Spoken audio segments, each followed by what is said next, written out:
Good morning, students. In the previous session, I discussed about the inversions of the various mechanisms. So, after discussing the inversions, we are supposed to discuss some more mechanisms which will be very helpful as a uh, mechanical engineer. Now, in this mechanisms what we are going to discuss today, they are categorized as quick return motion mechanisms, under which we are going to discuss crank and slotted lever mechanism, Whitworth quick return motion mechanism. And second category is we will be discussing straight line motion mechanisms, in that Pisslier mechanism, Roberts mechanism and toggle mechanism. Third category is intermittent motion mechanisms. In this we will be discussing about the Geneva wheel mechanism, ratchet and Paul mechanism. And last one is we are supposed to discuss Ackermann steering gear mechanism. These are the mechanisms we are supposed to discuss. Okay. The first and foremost thing is today I am going to discuss quick return motion mechanisms. What is meant by quick return motion mechanism and why it is required? In the last semester, probably in the machine shop, you have worked on lathe machine, milling machine and shaping machine. Particularly whenever we worked on shaping machine or shaper, you might have observed that shapers are used to cut the slots on any blocks. So when you are cutting the slots in the shaper, you might have observed the ram will be moving forward and backward direction. Generally the forward motion is the cutting stroke and return motion is an ideal stroke. That is, in the forward stroke the cutting will be taking place and in the return stroke will be an ideal stroke. So when you just discuss that is a shaper, since we want the cutting stroke to take more time rather than the return stroke, because the return stroke is an ideal stroke. So if you can reduce the idling time, then more time can be spent on the cutting stroke. Therefore you have to design the mechanism in the shaper or in slotting machines where we have to ensure that the ideal stroke time should be reduced as much as we can, so that more productive work can be obtained. This is what we call it as the quick return motion mechanism. That means we are ensuring that the tool head is coming back quickly, hence we call it as a quick return motion mechanism. So in this we are supposed to discuss number 1, crank and slotted lever mechanism, and number 2, as it is written there, Whitworth quick return motion mechanism. Okay. The first one is the crank and slotted lever mechanism. You can see, I'll just enlarge a little bit clearly. You can see actually this mechanism is extension of your slider crank chain, the one of the inversion of slider crank chain, that what we will be discussing. As you can see on the slide, the figure is correspond to the crank and slotted lever mechanism. So as I told you, this mechanism is widely used in shaping machines or slotting machines. Right. As you can see clearly, so wherever the dashed line is there or slashed line is there, so it is the link AC. The link AC is fixed here. That is the link number 3, as you can see in the screen, the link 3 is fixed. Now the link 3 is corresponding to the connecting rod of the reciprocating engine. What is link 3? Link 3 is the connecting rod. So that means we are fixing the connecting rod in a slider crank mechanism. The link 3 corresponds to the connecting rod of a reciprocating engine. Next. Now the driving crank CB revolves with the uniform speed. You can see the crank CB, where you can see a circle there, the driving crank CB revolves with uniform speed about the point, about which point? About the point C, right? Next, the sliding block is attached to the crank pin at B, slides along the slotted bar AP, and thus causes AP to oscillate about the pivoted point A. For that, we can see there is a sliding block is there, which is pivoted to the point B along the slotted bar AP. You can see AP is the slotted bar in which that is a slider is fixed there, right? So it is fixed about the point B, and you can see AP is oscillating with respect to the point A, with respect to the point A. That means that as the link BC rotates, naturally what is going to happen? The slider will slide in AP, that is the slotted bar, in the upward and downward direction, and the slotted bar will be oscillating with respect to the point A. Next, a short link PR transmit the motion from AP to the ram which carries the tool reciprocating along the line R1 R2. You can see PR, it is what we call it as a short link is connected, which transmits motion from AP.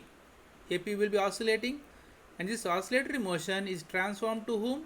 Transformed to the link, that is a small link PR, right, which transmit the motion to the ram, which will be moving along the path R1 and R2.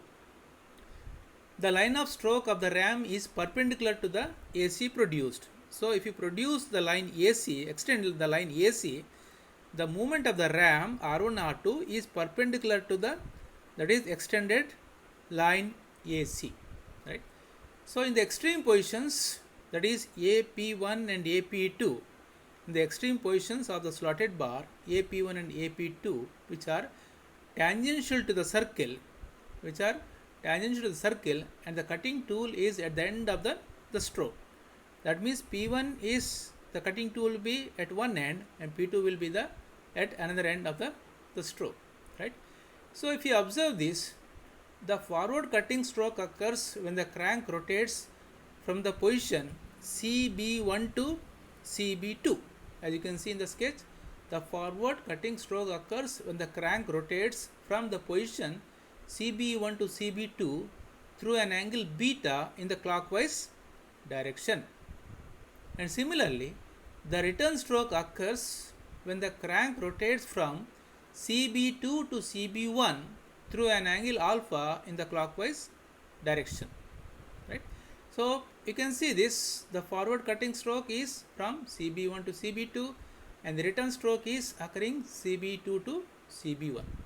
And if you observe this, that means the time required to move the slotted bar or the ram from CB1 to CB2 is more, which is the cutting stroke, whereas the angle of return stroke from CB2 to CB1, which will be the return stroke, right? The return stroke, you can see, I think beta is the forward cutting stroke and alpha is the return stroke. So if you observe this, the crank has will be, when the crank is moving with uniform velocity or uniform speed, the time of cutting stroke by time of the return stroke is equal to beta by alpha, where you can see the angle beta is more, which is the cutting stroke, and angle alpha is the return stroke, which is an ideal stroke. That means we are ensuring that the cutting stroke is taking more time rather than the return stroke. Actually we want, because in the shaper we want the idling time should be reduced as much as possible. Okay, so this is what we call it as the crank and slotted lever mechanism, which is the one of the very basic interesting the concept of the slotting machine, or that is the shaping machine. Okay, the theory part just you can go through later, that I will be sharing. Now The next one is I am going to talk about Whitworth quick return motion mechanism. Whitworth quick return motion mechanism. This mechanism is also used to ensure that the return stroke should be as early as possible. That's what we call it as a quick return motion mechanism when compared to the cutting stroke, which is the forward stroke. Okay. Now, when you observe this, it is also used in what is that? The slotting and shaping machines. If you just observe this mechanism, as I told you, this is the basic of slotting machines or shaping machines. In this mechanism, the link BC is fixed and the crank CD rotates with uniform speed. As you can see, the link BC is fixed, and which is the crank CD is rotating with a uniform angular speed. Uniform speed is uniform angular speed because it is rotating. Now, the die block D slides along the slotted link AB, right? So, again there is a slotted bar, so which will be a die block will be sliding in the link AB and causes the link to revolve about the point B with variable speed, right? So, the slotted bar will be moving with variable speed when you compare to the crank speed, right? That's what it is written. The die block D slides along the slotted link AB, right, and causes the link to revolve about B with the variable speed, right? The RAM R that carries the toolbox is connecting to the pin A by the link AR. So AR is, again, it is a, we can call it is a connecting link which is connected to that is the tool head of the shaper, which is the tool head of the shaper, right? So the RAM reciprocates along the line of stroke which passes through B and is normal to BC. Again, it is also normal to BC. So if CD is rotating, you can see if the CD is rotating in the counterclockwise direction, the time taken to turn from CD1 to CD2 will be greater than the time taken to move from CD2 to CD1, right? So again you can see if the CD rotates counterclockwise direction, the time taken to turn from CD1 to CD2 will be greater than the time taken to turn from CD2 to CD1.